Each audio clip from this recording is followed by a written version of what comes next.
Today, I'm going to show you how to remove your product from your Shopify store and properly redirect that URL. Redirects are essential for SEO. If you delete a product from your website and did not set the proper redirect of that link, when somebody visits that old link, website will show 404 error. When you come across a broken link, it does not feel good, right? That's how others also feel. And same way, search engines. That's why you want to always redirect the link after deleting a page. Also, another quick note, the authority the old URL had that now you are redirecting will be passing over to the new link. And that's why you want to make sure you redirect anything that you take off from your website. This is my client, Private Label Labs. They offer private label manufacturing for e-com brands. All the TikTok videos you're seeing about beard growth oil, hair growth oil,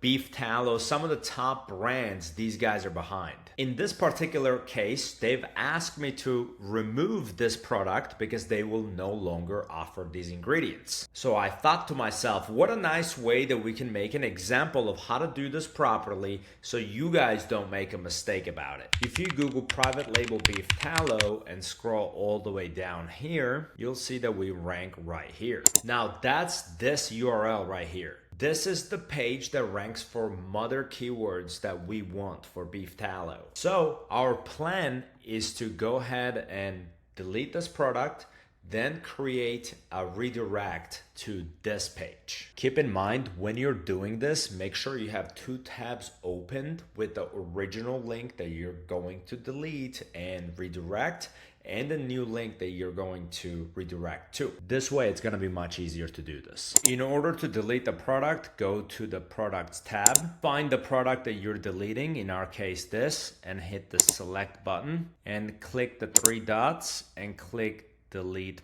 Products. And just like that, it's gone. Now in the top search bar up here, type in redirect, then click URL redirect. From the other links, like I said, open them up in tabs. We're gonna copy this and redirect from, this is the old link, and then grab the original link and paste that into redirect to, and then click Save Redirect. Now we're gonna test this. So this is where we redirected to. So let's go ahead and refresh this product. Boom. You see, link redirected right here. It's that simple and easy. If you guys have any problems with setting this redirect up for your Shopify store, drop your comments and issues below. I'll try to get to everybody. If not, then you can just check out my next SEO tutorial video.